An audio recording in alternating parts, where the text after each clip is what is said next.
thank you for this wonderful film, Saibal sir. In these struggling times, such artistic works truly give us hope to think, to resist, and to continue fighting. Keeping in mind the spirit of JNU, let's continue thinking, learning, exchanging ideas, and creating spaces to discuss and debate. So now, I would like to welcome our three speakers of the day, Professor Ira Bhaskar, Saibal Mitra himself, and Naseeruddin Shah.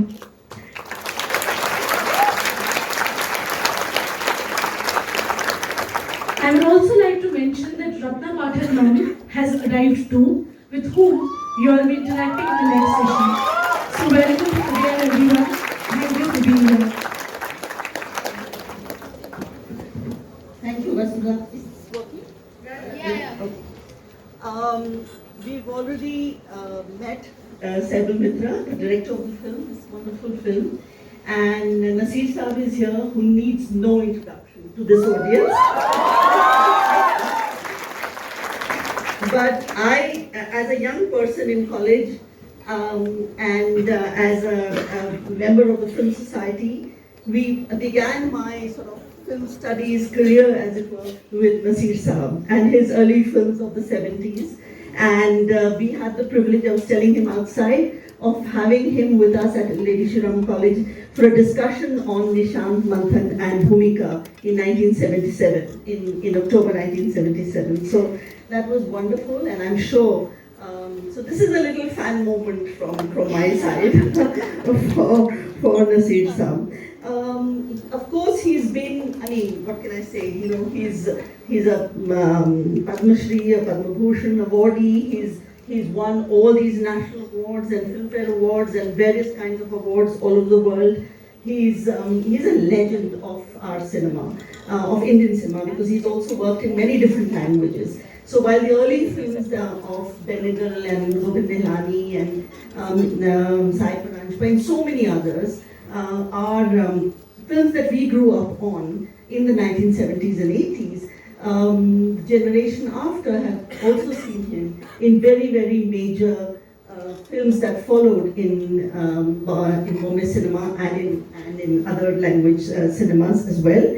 And I particularly, of course there's so many, so I can't talk about so many of his films, but I remember him in Sarfarosh, for instance, and I also, a very favorite film of mine and a very favorite performance of mine as Gandhi in Heram. I remember that. And then there are other smaller films. I remember his fabulous performance in a small film that didn't release called The Coffin Maker. And I remember seeing it at FTII, and it was wonderful. So there are all these performances, but today, of course, we've been witness to a fantastic performance that justifies why he's the kind of stalwart and the kind of iconic actor that he is. He is also a theatre actor. He has a theatre group called Motley Productions, and they have performed in different parts of India.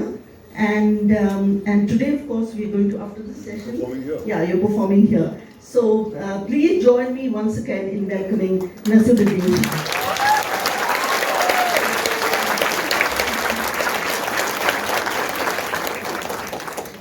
So I'd like to begin the conversation by welcoming Saibal Mitra once again to this audience. And I'll begin by asking you the first question and, you know, asking you to actually speak to our audience about the whole process, because this is a film that is inspired, and Vishnu Priya already mentioned that, by a play called Inherit the Wind, written by Jerome Lawrence and the state of Tennessee. Incidentally, the state of Tennessee, that was a discovery for me. The state of Tennessee was against John Thomas Coe because of him not teaching the Genesis chapter of the Bible, which is what your film also has.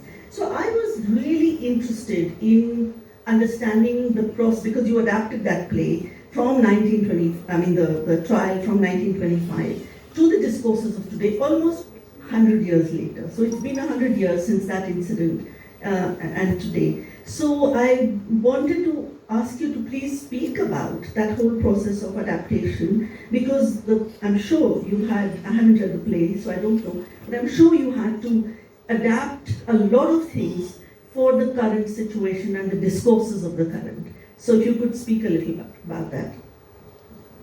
Thank you. Thank you. Not from me, also from the entire team who made this film. Cinema, I think, is a collective creation. It's not a one man's job. Anyway, let me tell you at the beginning that what I feel is that the film would not have achieved this height if Naseerji wasn't there. I think all of you will agree to this. Actually. And the first thing is, I completed this film just before the pandemic. After, when I came back to my house with an MP4 file of the complete film, I heard this 21 days lockdown or something. I didn't realize what is that. And say it's a matter of 21 days. Then I had to wait for 2.5 years. It took me another 2 years to make this film, or more than 2 years. Then I could release this film. But I must also tell you two things, that why I chose this thing, this drama.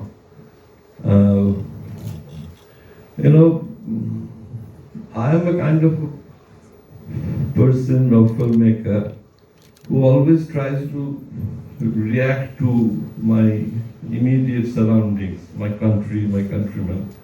And we look for text which will help me to make a film out of it. At the same time, I can communicate what I want to communicate. When at that point of time, I read this thing, Inherit the Wind. One of my friends who was translating some American drama into Bengali, he gave me his draft. When I went through it, I find this drama very close to my heart, what I was thinking of making a movie out of it. Actually, Inherit the Wind is based on an incident that happened in 1925. But the drama was written in the 50s. It was a time in American political history, which is a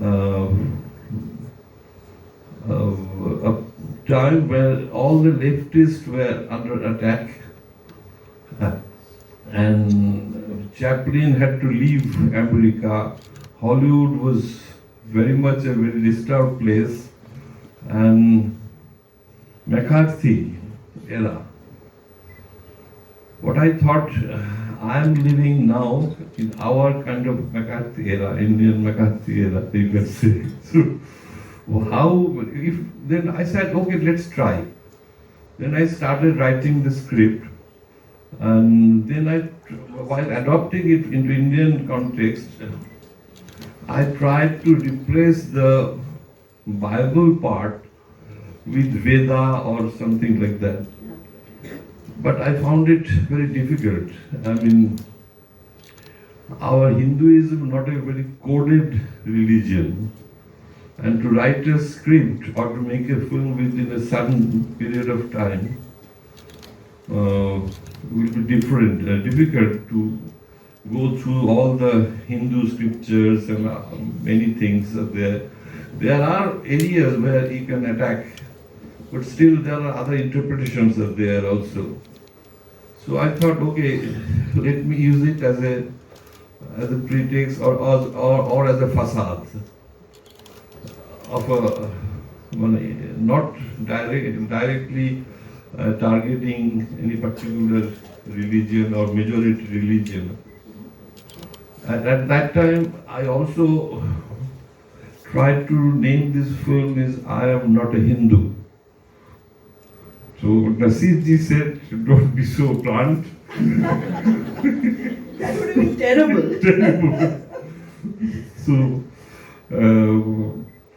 then we thought of other name. And regarding Naseerji, it is because of my wife Sudeshna who suggested to approach Naseerji.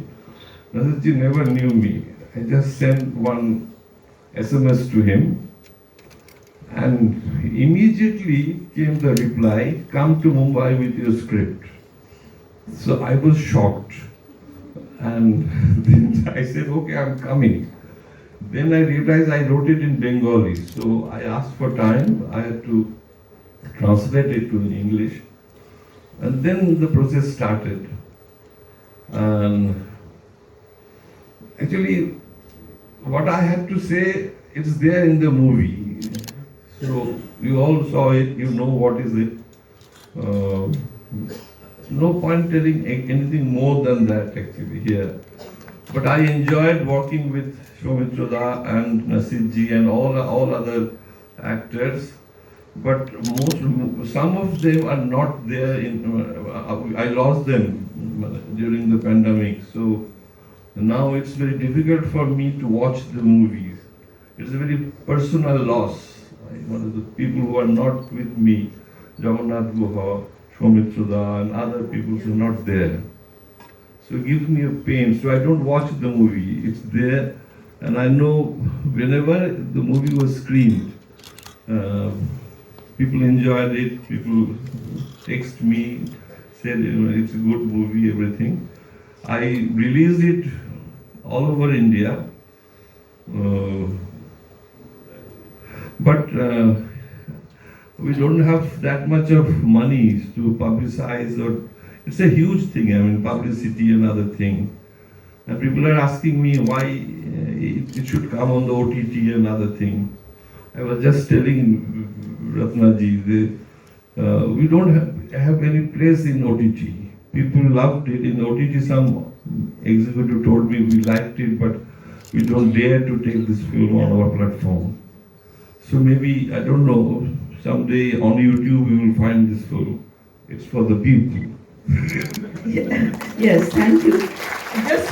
We just have to break for a minute or so because there's a sound problem and people outside can't hear what they're saying, what any of us is saying, and they really want to hear both of you. So Rohit has just requested us to wait for a minute or two before we, so we'll let you. Yeah.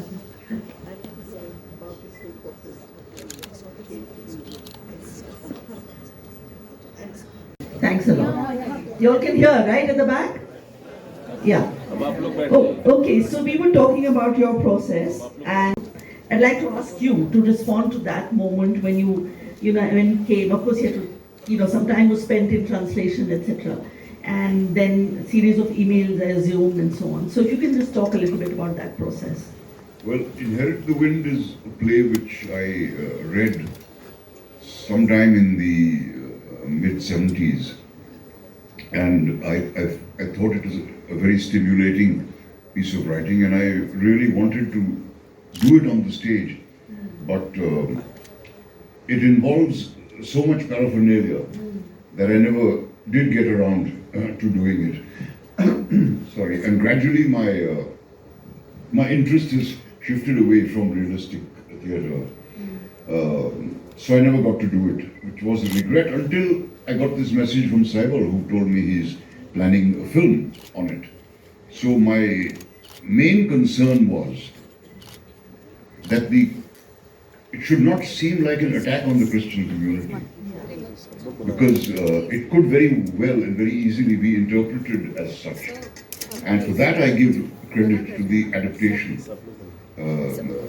done by Saibal, in which he's Indianized it, not just Indianized it, he has managed to bring in his own personal statements, a picture of the toxicity in which we are living today, and the dependence on superstition, where we are beginning to mistake mythology for history. And I felt I certainly must be part of this movie. So I asked him to come to Mumbai, and he, of course, I told him don't bring me the Bengali script because I won't get far with it. But he did bring me the English script and told me that Mr. Soumitra Chatterjee will be playing the other character, and I must say I was delighted at the prospect. Shooting the film was certainly hard work because I had several lengthy passages, and I stayed at the Trolley Club in Calcutta, which I love, and would walk around the golf course memorizing those passages in the mornings. I nearly got hit by a golf ball once, but I didn't. And I felt that this is a significant film because it is trying to portray a true picture of the times. And that's the kind of cinema I believe is significant, which is why I consider documentaries of more significance than feature films, because documentaries can capture life as it is, which no other form can do. Cinema is a combination of all the other art forms. It's a mix of theatre and photography and painting and architecture and sculpture and music and choreography. It has assimilated all these forms, and it is really, truly the only form which can capture life as it is.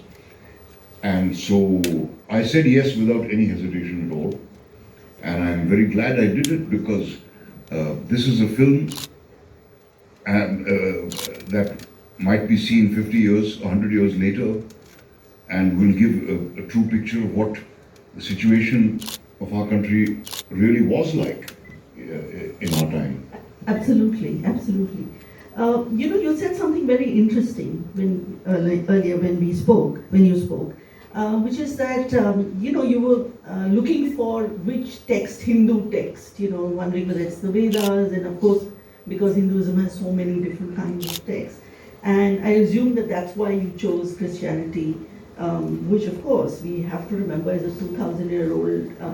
Has a history that's 2,000 years old. People often forget that Christianity is as much an Indian, religion as it is from anywhere else in the world.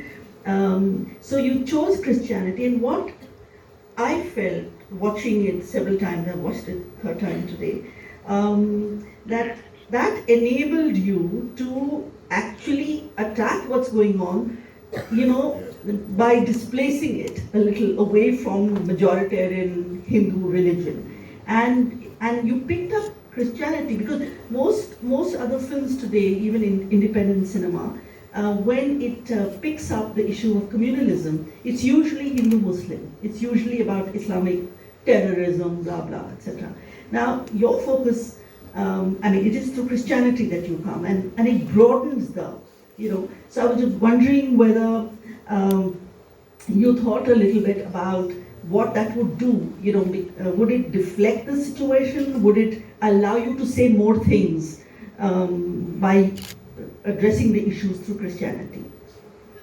So there are two things. One is a belief factors. You believe in something, believe in this particular religion. And the other is a minority question. Actually, Christians are more depressed and tortured like any other minorities. And usually we don't hear or know about, it doesn't come up in the media as much actually. I personally know some Christian friends, and I went through the history of these Christians being targeted, murdered, and found the data, which is there in the dialogue also. It's alarming. The numbers that Christians are being slaughtered or in a month's time. It's very. If you put the data on the table, it's very alarming. And another thing is education. Christians played a very important part in imparting, giving us education, and the Western education or something, the evangelists and others.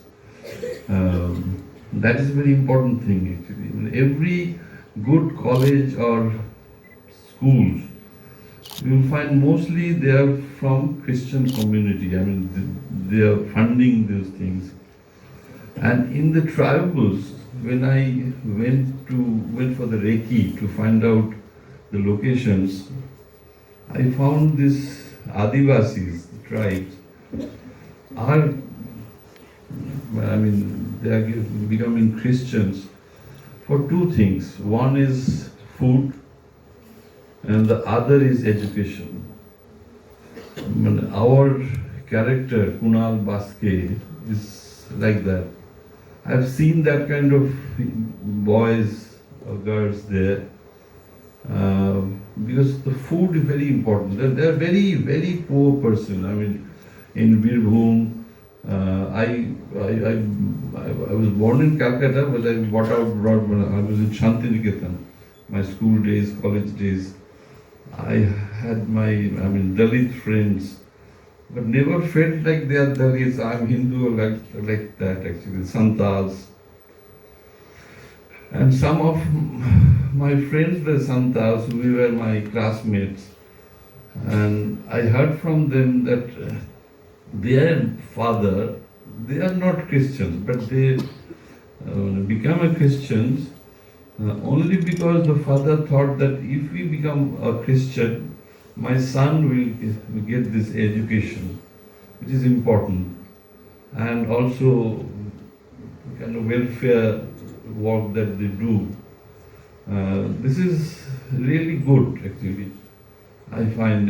That's why I use Christianity as a facade, And there is another dialogue which Naseerji is saying in the film, is that when the two teachers came to hire him as a lawyer, he said, fanatics, no, it may be a protectionist attitude of the Christians, who are trying to protect themselves from the onslaught.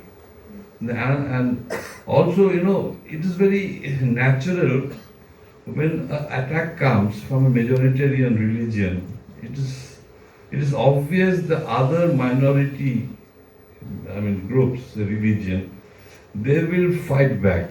They will also try to claim that, okay, we are this. And India is for that, where anyone can say, I'm a Christian, I'm a Islam, I'm a Hindu, I'm a Jain.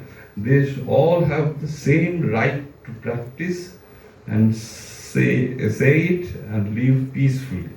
That is our country. That is India. That's why I thought, let's do this with this thing. One thing happened, let me tell you another. After the film went, many of them were loved in and watched it.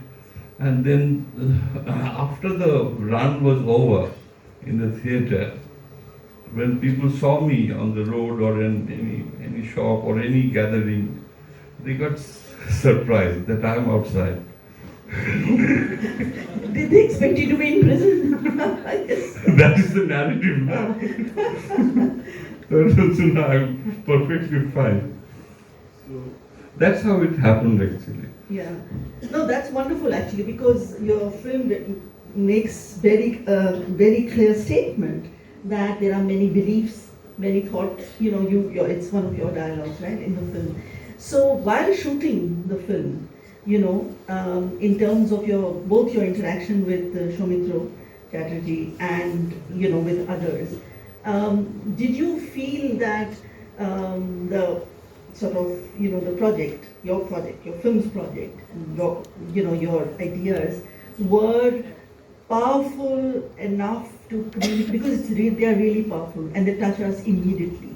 Did you have any difficulties? Did you feel anything? What was the shooting process like? And in terms of the as an artist, you must have felt, as you said earlier, that an intervention like this is important at this point in time. So if you could speak a little bit about that.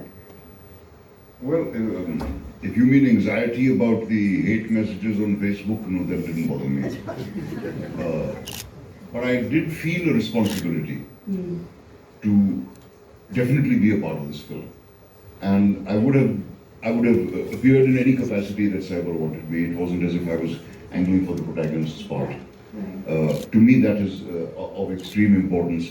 I've played enough great roles. I'm not hankering for them anymore. I'm not thirsting for any more laurels.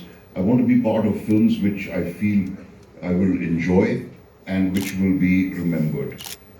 And Saibal told me that apart from Naseeruddin, there was going to be Kaushik, Yes. who's a marvelous actor and a wonderful director, and the young boy who played the Adivasi, I forget his name, but he was absolutely marvelous. Yes. And Amrita Chattopadhyay, who played his love interest. Yeah. When I'm in the middle of a job, I don't think about how this is going to turn out. I just try to lose myself in what I'm supposed to do. Lose myself is perhaps a bad word, but to concentrate on what I'm supposed to do, because an actor should never lose himself. I mean, I really shouldn't have said that. There are enough senior actors who say, you know, I was so lost in my performance that I didn't notice anything, and I think that kind of talk is nonsense. Because you should not, if you're lost, you shouldn't be acting. You should be alert to everything. So let me put it this way, that I just concentrate on what I'm supposed to do. Whether this film is going to turn out well or not is not in my hands. There is no way that you can ever predict what a film is going to turn out to be when you read the script. That is entirely up to the maker. But on reading the script, if you feel impelled, and I did feel impelled to do this part. I was also looking forward very much to working with Mr. Saumitra Chatterjee. I greatly envied him, I have to admit, because he appeared in wonderful movies like Apur Sansar and Mahanagar and others by Mr. Ray. And when I did meet him, he was extremely nice and civil and appreciated my work and everything, but he wasn't in the best of health at that time. And I also feel that there is a bit of a difference between actors of my generation and actors of his generation. And I don't intend to run anybody down or make any personal attacks, but I've worked with several veterans, and I'm being called a veteran myself now, but I've worked with several who've been around much before my time, and I've almost always felt that there is a difference of approach. To me, acting is not a contest, which is why I detest statements like a clash of two actors, or actors pitted against each other and nonsense like that. Actors do not work against each other. Actors work with each other.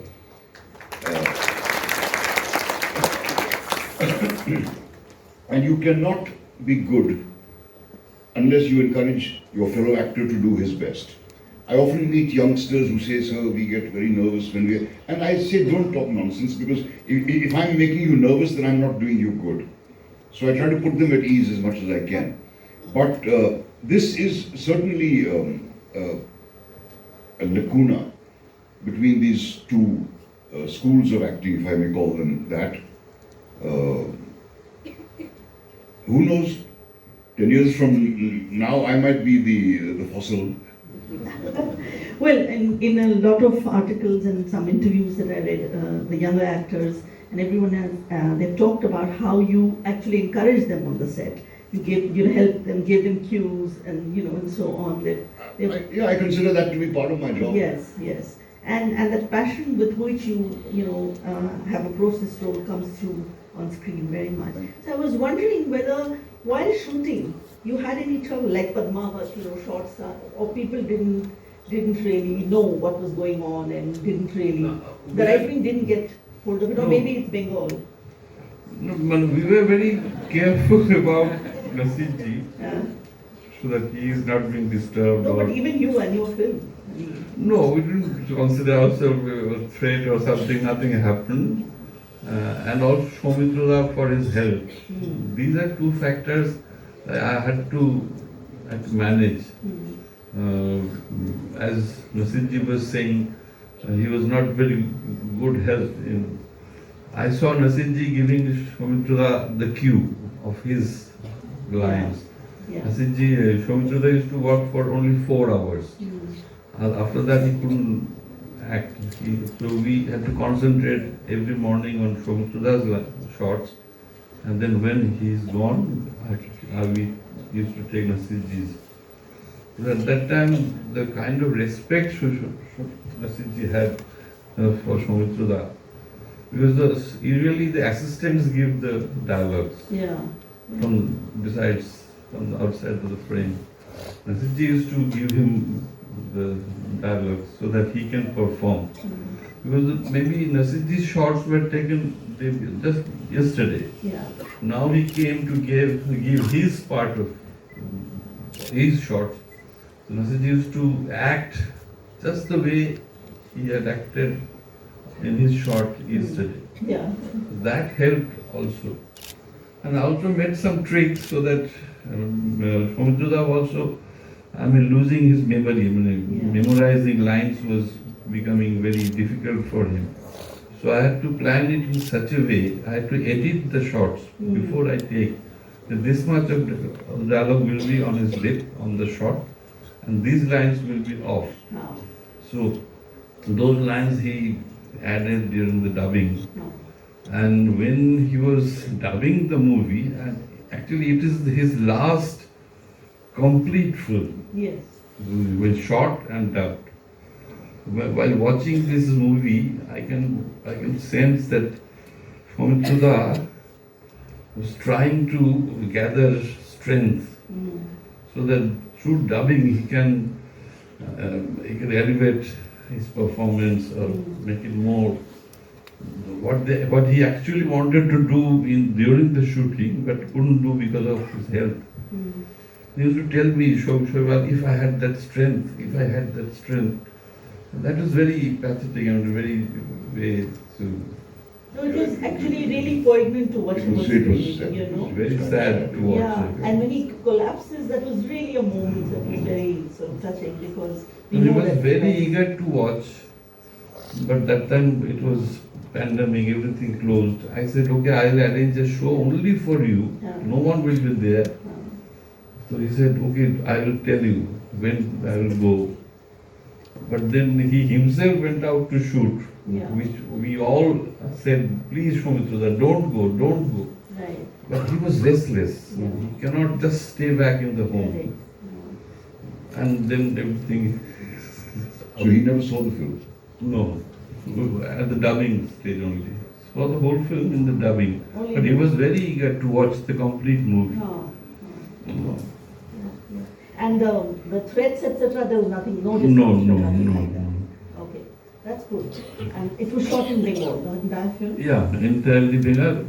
Some parts at Jharkhand, at the beginning sequence when Naseerji is sitting, that at the Bengal-Jharkhand border only. It's very hot, humid, and I was about to die. More than 50 degrees Celsius. So, I don't know if there are any questions that,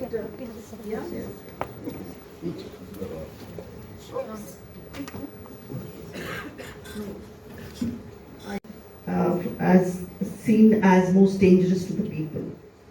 This is one question. Why are Maoists seen as most dangerous? Would you like to answer that? Not to the people, but to the administration.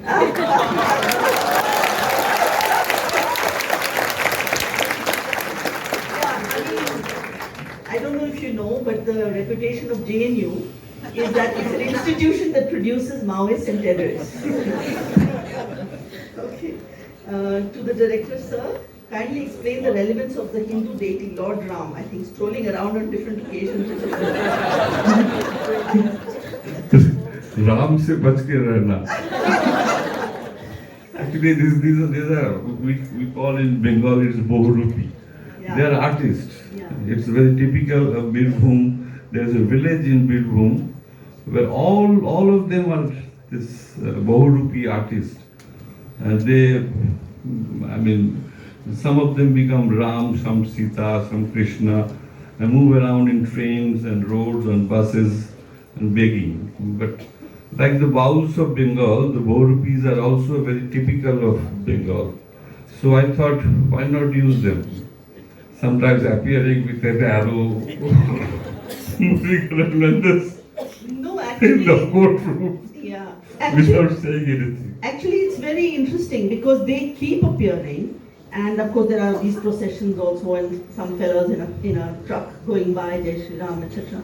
It actually, their appearance actually creates the kind of dangerous mahal, environment Yeah. that we are living in. The- Because the you threat are is being very watched. clear. You don't say it directly, but the threat is very clear from the Hindu majoritarian government.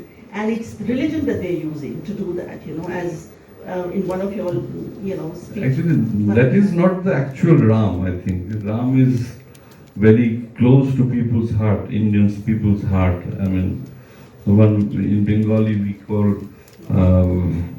Praja, a king who is loved by his subjects. And there are songs are there. Yeah, And this Siya Ram yeah, becomes Sri Ram. yeah. This kind of distortion or very manipulated one sort of message they are spreading. Ram is a very, as per Ramayana, he is a very good king. I mean, he was, well, people were not bothered about Ram, that, "Arey Ram aa gaya, kya hoga?" No, but it's the transformation of the figure of Ram, the Maryada Purushottam, into the militant. Militant not the Ram, yeah. Would you He's like? become an aggressive figure. He's become a militant figure. He's become one you should be scared of. Disruptive. Yeah. More important than that is to have devotion and love. You're supposed to be scared of him. I mean, even Allama Iqbal referred to Ram as Imam-e-Hind, Correct. and that's not a small compliment to pay. You see, this dispensation has tapped into the most sensitive sentiment that there was, latent, I believe. I don't believe this has erupted out of nowhere. I believe it was always, what's the word, like a bud grows. Simmering. Yeah, and it's burst forth in full bloom, if that is what you could say, because that is the thing which touches people closest, the idea of the afterlife and so on, which I do not at all subscribe to that kind of view, but if people do take it seriously. I know that my own mother, for whom when she was nearing death, she believed that Jannat is actually a place where she's going to get off an aeroplane and be greeted, and received and taken to the lounge. And when I would tell her that, look, don't you realize, Ammi, that heaven is right here for you? You get any wish you want can be granted. Your children are happy. Your children are settled. You don't have any desires left. What else is the definition of heaven? And she'd say, "Nee, don't talk these kafirana baatein." So it's there in everybody, whether openly expressed or not, but somewhere. And it begins to make me think back of school and so on, when we used to tease each other, hey Musalte, or hey Hindude, or Karante. We used to call each other that. It was always in jest. I never felt that this is going to lead to anything more than just a simple joke. But obviously, there was something deeper to it. Even then. And also, I had to go through this to understand what is Hindutva, how it, from where it had originated, how it comes. And Kancha Ilia's writings helped me a lot. And he had raised some questions which is very interesting. There is no other religion you will find where gods have weapons in their hand except the Hindu gods. So what they're doing actually with the weapons. Gods are for people to do good to the people whom they have to kill. And the whole this Brahman, Kshatriya, Vaishya, Shudra, Kancha Elias interpretation is remarkable. It's looking from the below. Maybe I'm an atheist, but still I have born and brought up in a Hindu environment. It's very difficult but important to take yourself out of that ethos and watch yourself. Where I stand, what actually happening. Still in Calcutta, there are areas which are Muslim dominated areas. I know people when they travel through these areas, they get scared somewhere. Maybe it's because of some incidents, the riot, the Calcutta killing, but those days are gone, those generations are gone. But still it is somewhere within ourselves, if he is a Muslim, you just cannot trust him fully. Yeah. I don't know, but it's very, very, very sad and... I mean, these are politically, motivated. We were taught like that from the... But it's also true that they become kind of common sense now. In today's India, everyone sort of, the majority community certainly propagates these ideas. And the Indian culture is enriched in so many ways by the Islamic culture, the art, architecture, everything. Just like the British, after all these things are there, but still, it's a long battle, I think, in coming days.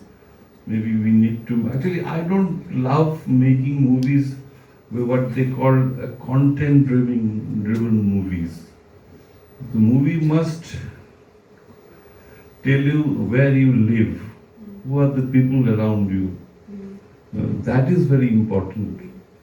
So the figure of this Behrupiya who's dressed as Ram and who keeps appearing here and there and so on. I mean, that is actually a very subtle kind of way of actually generating the kind of majoritarian, And you are being watched. and you're being watched, your surveillance issue. The other thing, and which connects, and I'll go to the question, the other thing which I thought I should mention is that it also links up with the question of fanaticism, which again is running through your film, and where the dialogue also is there. Is the way of the soundtrack, and that was really remarkable. When it started, first time I watched it, I said, what's going on? When Reshmi is being questioned by the Reverend, and she breaks down, there's Hallelujah that begins. And it begins slowly at the chant, and then it dominates the soundtrack, it sort of rises in volume, and it dominates the soundtrack. And I thought that was very interesting because it actually connected up with the figure of this Ram character, So the fanaticism in every religion, it's there present in every religion, and that is what is really disturbing. And in today's India, it's dominated by the fanaticism of the Hindus, right?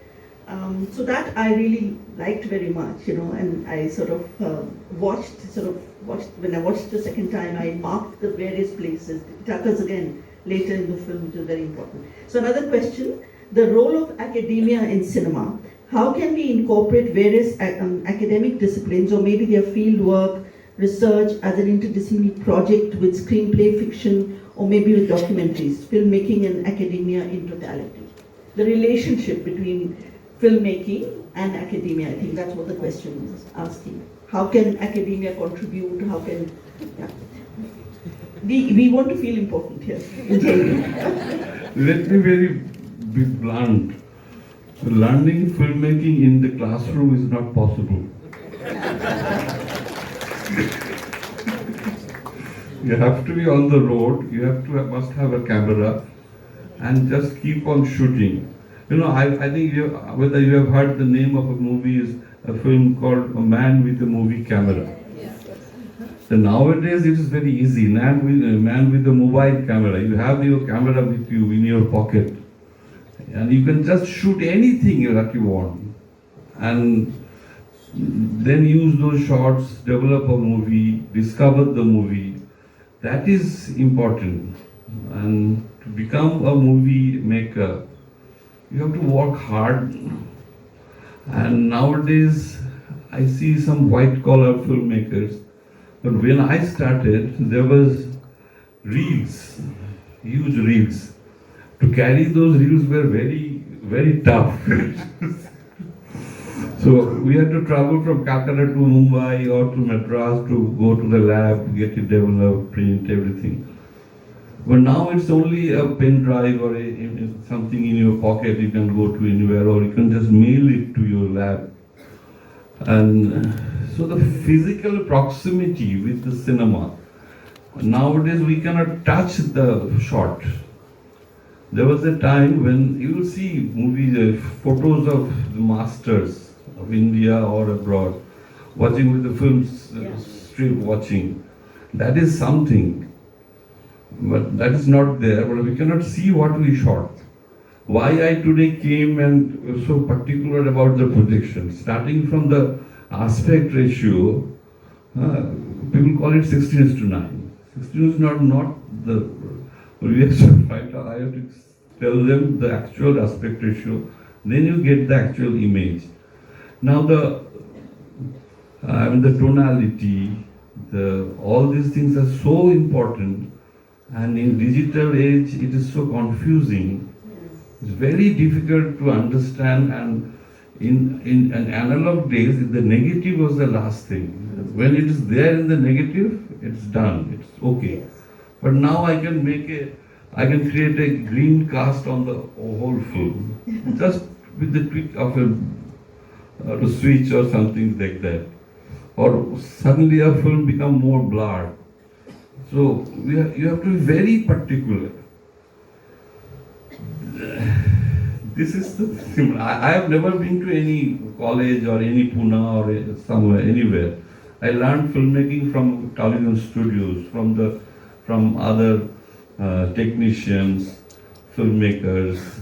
They taught me the way how to make a movie. Actually, I can say many things much about the educational part of it. No, I don't think that not having studied in a film school disqualifies you in any way. There are a list as long as my arm of FTII direction graduates who have not made a movie in 50 years. And they're all qualified filmmakers, if you please. But I believe that as Saibal said, you need a camera and you need a strong back and strong shoulders, and you need to go around and spot what you ought to film. Filmmaking is made through the eye and through the heart. There are instances of filmmakers, a great filmmaker like Mehboob Khan apparently was completely illiterate, couldn't even sign his own name, but yet he made absolutely great movies. Not political movies, films about relationships. But that doesn't mean that you dismiss the learning. When you put that camera on your shoulder, you've got to be armed with the information. You've got to be aware of the sociological situation. You've got to be aware of the history you've studied. You've got to be aware not only of the art and painting, but of the aesthetics of it, but of the nuts and bolts of what you're trying to say. And certainly, I agree that films are not made in a classroom, but the classroom, what you absorb, can certainly contribute a great deal to what you finally decide to end up pointing your camera at. I think the person who's asked this question also wanted to know whether not training in filmmaking, but academic training in doing field work, ethnography, etc. Would that help? And is that the kind of material that would contribute when you're to filmmaking? I definitely think so. Yeah. I definitely think so. If that were not the case, then documentaries would not be made. Yeah. And there are two absolutely beautiful documentaries that have been made in India this year, The Elephant Whisperer and All That Breathes. They are two of the finest films I've ever seen. And Samim is from this institution. Oh, All That Breathes, the director of that and the producer, both are students. Of All That Breathes? Yeah, of All That Breathes. There you go.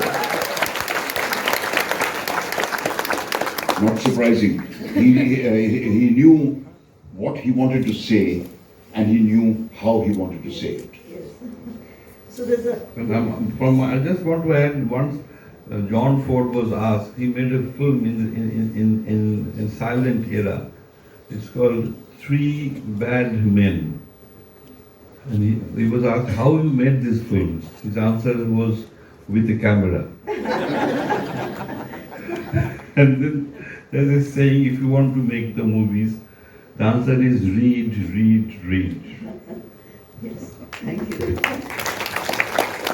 So there's a question for Naseer Shah. What is your take on the conflict between the absolute rejection of religion, something that becomes essential in the context of divisive Adivasi politics shown in the film, and accepting that religious belief is as much a part of cultural practice as science or rationalism? How does it affect your approach to being a part of a film like this in times such as these? I was brought up in an Orthodox Muslim family where my parents did their daily worshipping and reading of the Holy Book, and we were taught to try and read the Quran, which was torture for us, but we did it, and I thank my stars that I did it because it familiarized me with the Arabic alphabet, and therefore I've learned to read Urdu since then. But I always found religious concepts, at least the ones that I was told, slightly ridiculous. Even at the age of, I think, 4 or 5. I remember arguing with my Maulvi Sahib about him saying that the earth was flat. And my father would chastise me for doing this. Don't argue with the Maulvi Sahib. Or I'd say, but he's talking nonsense, Lord. Or is what they're teaching us in school nonsense? You tell me. How can the earth be moving? If it were moving, to phir yahan se wahan nahi pahunch jate. And this kind of stuff. There's one divine soul who sits up there and who's noting down he must have a really busy day. I often wondered, how does he keep track of every single person on this earth? I found this very hard to believe. I did read the Bible in school. I went to a Christian school.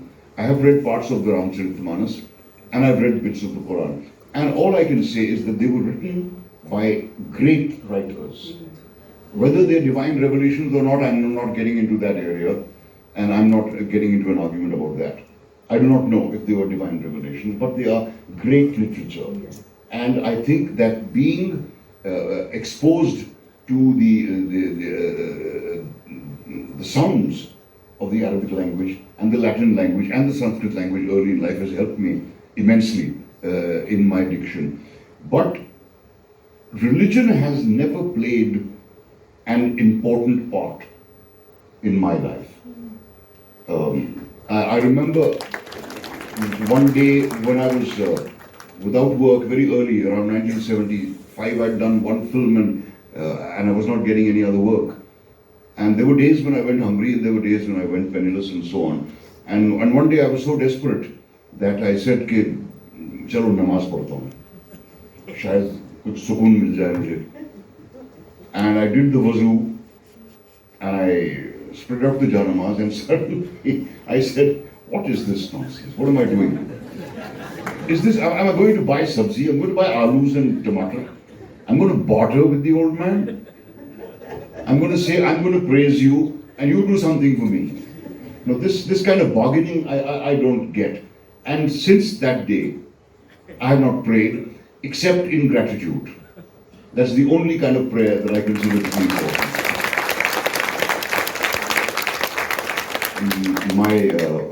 My family did not have a problem about my marriage with Ratna.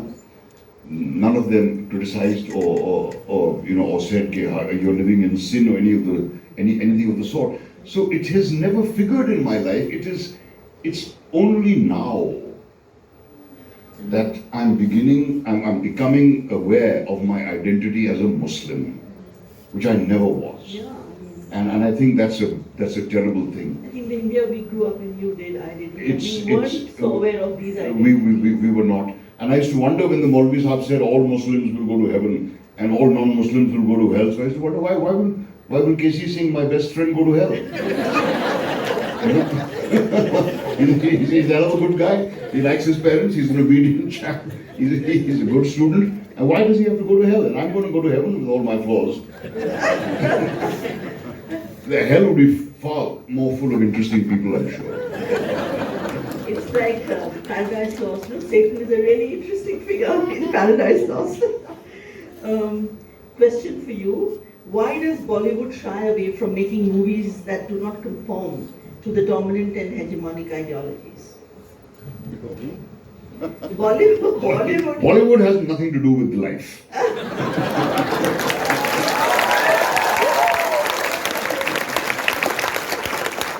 Firstly, I detest this term Bollywood because it implies that Hollywood is the only markdand for any kind of film. So now there's not only Bollywood, there is Gollywood and Hollywood and Tollywood and God knows what else.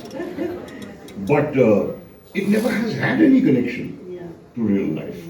There were movies made by the early works of Mr. V. Shantaram, some of the early Marathi movies, which talk to progressive ideas about widow remarriage, about love between Hindu and Muslim neighbors, how to reform criminals, etc. But even those movies conformed to the formula of how to make a movie. There's got to be a song every now and then. It's got to be emotion laden, and it's got to have a happy ending. So that has always been the template. So is it surprising that that Bollywood does not reflect reality? It's not supposed to. Another similar kind of question for you. Should cinema be a reflection of society, or should we enjoy and take it as merely a source of entertainment? It should be a reflection of something. I mean, that's what the cinema I know about and I love to make. But it's a very difficult job nowadays. There was a time when it was easier. I mean, you could make films with what you said, that the time is reflecting a new wave or something, names are there. I mean, we found Naseerji for that movement actually. But I think Naseerji is totally disillusioned with the movement now. It doesn't exist. Actually, what I say is cinema is dead. Cinema no longer exists. Actually. What we see is audio visuals. Oh, anyway, there's a different question altogether. So, question for you now. Naseer sir, don't you think cinema as an agent of change is overrated? Perhaps documentaries may do so. And if they have any impact, what's the scale of it? And then he's added, I think this someone called Kumar Siddharth, I think I'm your greatest fan, even watched Guru Mahaguru. Did you sit through it? I couldn't. Thank you. Sorry, what was the question again? It was about change, about how cinema can bring change. I have doubts about it. If you were so intent on changing the world, you'd go out and do something about it. You wouldn't be making films. Films raise the questions, they don't give the answers, like any other art form. Yes, exactly. And I said earlier that I consider documentaries to be of more significance than feature films. Because in feature films, you can get carried away with trying to lull the audience, with trying to apply some balm to them. I don't think there can be a successful film which is also a disturbing one. I don't think that it can be, because the audience doesn't pay all that money for the popcorn to get disturbed. You know, they go there to have a jolly good time, and unfortunately that has become the norm. And therefore, a film which does not stick to the norm, people are skeptical about, as Saibal just told you about our film, which was released. Even I didn't find out Yeah. that was running in Mumbai. And recently there's another very nice film called Faraz, which is also talks about the right things, which has also hardly been seen. The trouble with documentaries is people shy away. And people shy away, I suspect, because of the films division documentaries that used to come on. I don't know if you people are familiar with those, but in art, oh my goodness. The films division logo had to appear and there would be a mass exodus out of the hall. You know, to go to the loo or to smoke a cigarette or drink chai or something. And therefore documentaries are associated with boring stuff. Visuals of leaders walking around cutting ribbons. And people don't realize that documentary cinema is the only kind of cinema which can capture life as it is.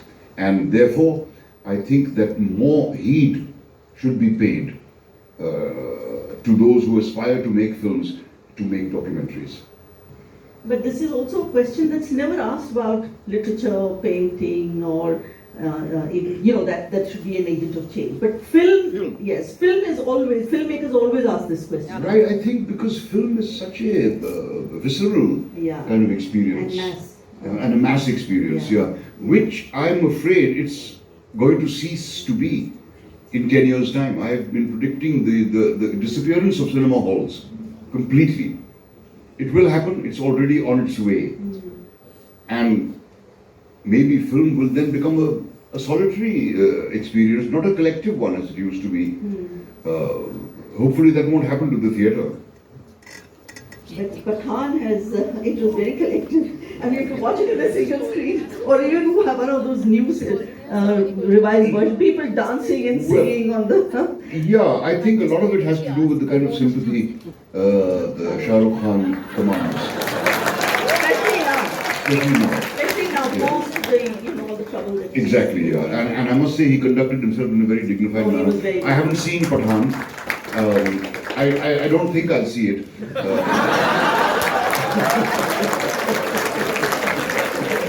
Because there's really nothing in the promos which makes me feel, wow, I got to see this. Whereas there are several other movies where I do feel that way. But except that Shah Rukh has a presence, and the narrative, the narrative of his subjugation comes through quite well. And the clever thing that he's done is not identified the character as belonging to a particular religion. And that was the smartest thing. And I'm sure it's a great time pass or whatever. But I don't often see the time pass. So, the question to you: don't you think that you portray the theory of evolution as pure truth in itself? Pure truth is itself well contested, and it is only a theory and not a law. Theory doesn't deal with truth or false, but only how it explains the world. So, question about shouldn't the theory of evolution also be questioned?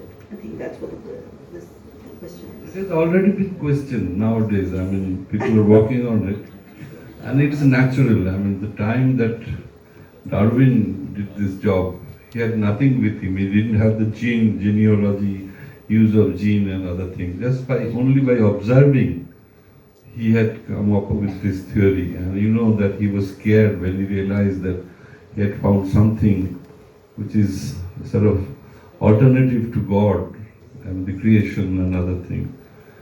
He was not ready to publish it unless Wallace came up with the same result of his observation. So he sent his papers and Wallace's papers for this thing actually. The question is, which story makes more sense? The biblical description, the Quranic description, or Darwin? I think that's the answer to that question. And every theory can be and should be questioned, no doubt. There's a related question. The film appears to glorify science, Darwin, but they're also used to suppress Adivasi belief systems and livelihoods. How do you address that contradiction? No, but the question, I mean, it has been raised in the movie. I mean,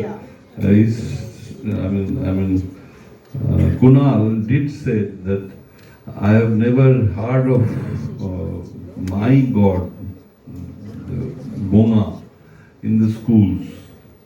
I heard of about Hindu gods and other things, but they have their own culture, and also it is being mentioned that today they are trying to get their own religion, Sarna, to be there in the census report. They till now they are, they are there as an other religion, but they do have their own culture, own religion, and they are very much on the road. They are fighting for it. I think it's been mentioned in the movie. It's there. Right, and I don't think any work can roll up its sleeves and tackle every single problem that you see that there is in the world. You have to stick to specifics. But it's interesting that this film actually raises that question, the Adivasi question. So, question for you, why did Naseer sir's character as a lawyer get shocked on hearing about the opposition lawyer Reverend Chatterjee?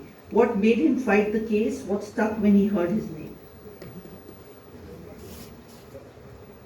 Well, there is a history between these two characters which I'm not sure comes across in the film, but as you all were informed, the character I play is one who has abandoned the legal profession and gone away to find his peace, and comes back in a spirit of competition, because this was the guy who outshone him and who emerged as the biggest star in the firmament. I think it's kind of akin to any sense of competition. That he did say one scene when Naseeruddin said that we fought together, but now we are against each other. The Naseerji's answer is, that's evolution for you. So that so he has drifted from where he was.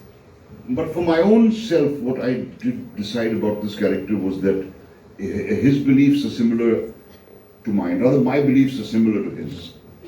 And therefore it wasn't very difficult for me to get into the character's shoes. So, to either of you, to both, independence of judiciary is one of the most salient features of the Indian Constitution, but we see in the movie that it is not true, the way the chit was passed to the judge to control the events in the courtroom. However, the judgment is given in favor of the accused. So, do you think such impartiality exists in the judicial structure, or is it your optimism that you wish to be seen in the Indian judiciary?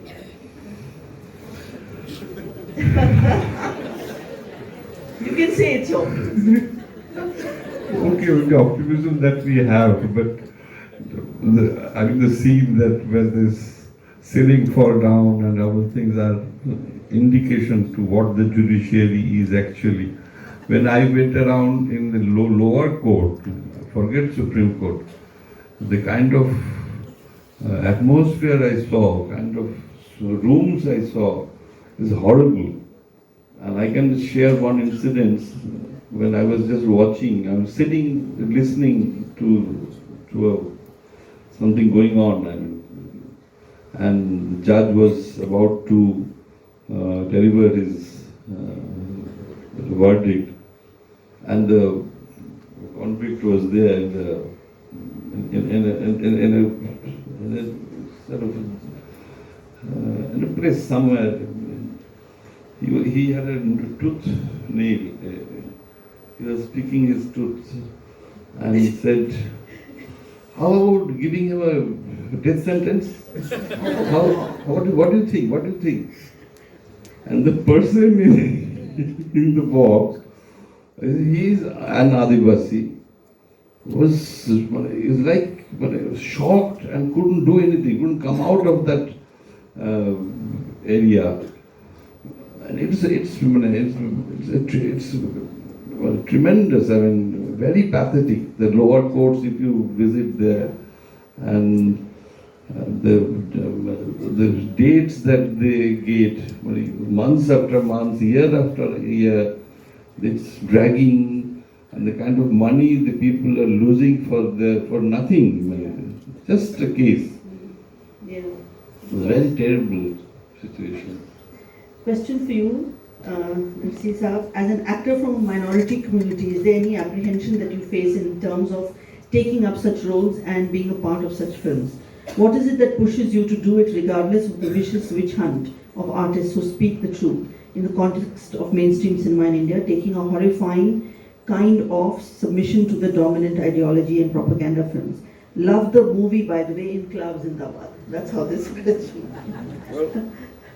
Well, no, the answer is no. I don't feel any anxiety.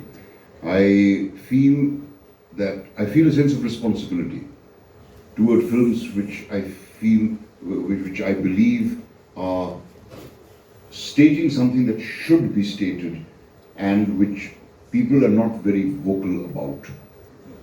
I think that any actor, irrespective of what religion he belongs to, would face flack from a certain section in any case. Yeah.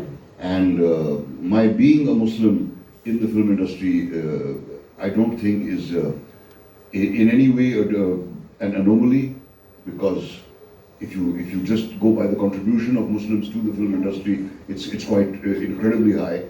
And I don't, as I said, in my heart of hearts, I consider myself to be an Indian, not a Muslim. Yes, absolutely. The final message of Mr. Shah's character about his opponent in the movie is that he also has the right to think. And that is always an important one, but an easy one to miss. Do you think the message got through? You should ask them. Did the message get through? Get through. Yes. There you are. You got the answer. There's a clear progression, rather regression towards mythological plots. How do you think this affects viewers? How has the movie industry changed in these last few decades? I mean, it's been answered. Absolutely loved the movie. That's another comment. So regression into mythological plots in current mainstream industry. It's become blatant. If you really think about it, Hindi movies we've been making movies for 100 years. We've been boasting about that, quite forgetting that we've been making the same movie for 100 years. But all those movies borrow heavily from the Mahabharata. There is no end to the amount of stories in the Mahabharata, and even if you read a few pages of it, you'll certainly come across something which will make a good commercial movie. So the mythology has always been a source for us, in the same way as the old Parsi theatre or the Nautanki was a source for Hindi cinema when it began. But this regression into openly aggressive mythology, and one which attempts to demolish every other belief, is certainly a regressive step, and I fear it's going to continue. Do you want to add something? No, one thing is that, as Naseeruddin said about Mahabharata, one thing I can tell you that they misinterpret Mahabharata. I don't think they have read Mahabharata properly. Probably not, but they've heard a few stories. Stories, Those are enough. Because it's a great book, Mahabharata. Great book. I mean, if you take any incidents and go through it, think about it, it is something. It's ऐसे इतना दिन हमारा साथ वो नहीं है वो people of the country loved Ramayana, loved Mahabharata, not just ऐसे ही नहीं, उसमें है कुछ वो समझता है उसमें. Right, and I think that's what the movie also tries to do, to debunk the idea that whatever is written in these books is literally true. Yeah. Jonah and the whale, for example, or this one making the sun stop in its tracks, and so on. Yeah. The point is not whether Jesus actually walked on the water or not, or turned the water into wine, but the lesson that we draw from these parables. I think that's what's more important. Unfortunately, these parables are being taken literally. That's the thing. I mean, they are metaphoric. They work at the metaphoric level, and as you pointed out, literature basically, you know. But the people of the ideologies, all religious ideologies, believe them as true. If it's convenient for them to do. Yes. In the past few years, Bollywood has been used as a scapegoat to hide real issues in the country. Do actors feel this pressure? If yes, what steps can they take? Or what steps can they take to speak up? What stops them from speaking up? What stops them from speaking up? Fear and insecurity. The level of insecurity in our biggest stars is quite astonishing when you encounter it. And they do everything that they can to counter it.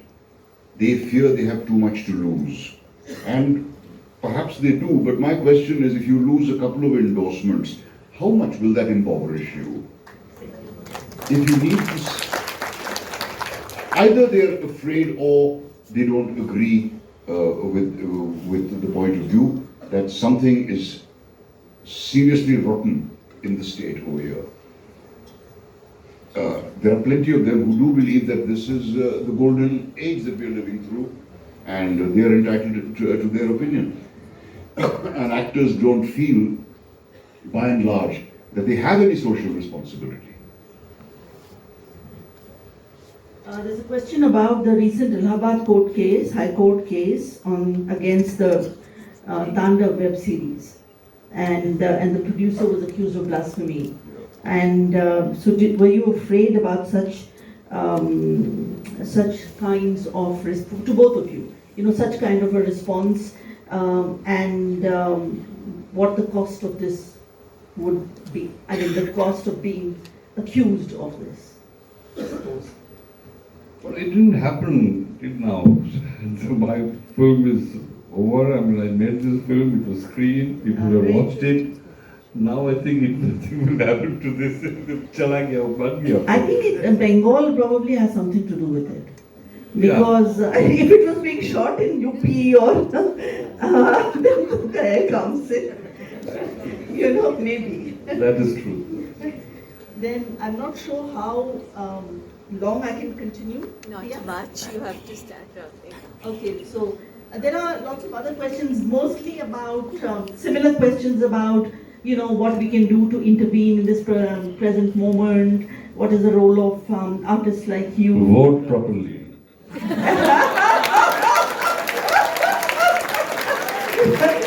Only way to open the idea to act. Yeah, there's too much talk of broader issues about changing the world and so on. I think instead of that, we should all just attempt to do what we can. Yeah. And a couple of questions that say we love the film, and to you, we love you, to Naseer Saab, we love you, and someone who wants to advise about becoming an actor. I don't know if you want to address that, but I think that's about. Well, if whoever this person is,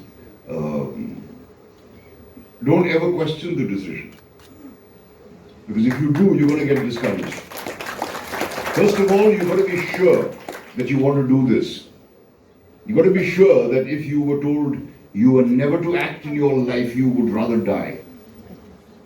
And if the answer is yes, then only choose to become an actor. Because it's a lonely and heartbreaking road, but it's also the greatest fun. So if you want to be an actor, prepare yourself for it, and don't believe that God will be kind to me someday. I need to go to every mandir or every masjid or every dargah or every chapel that I can and pray, and God will make me a star. No, He won't. He's got too many other things on His mind. Okay, I think there isn't time for more questions, but thank you both for a wonderful, wonderful discussion.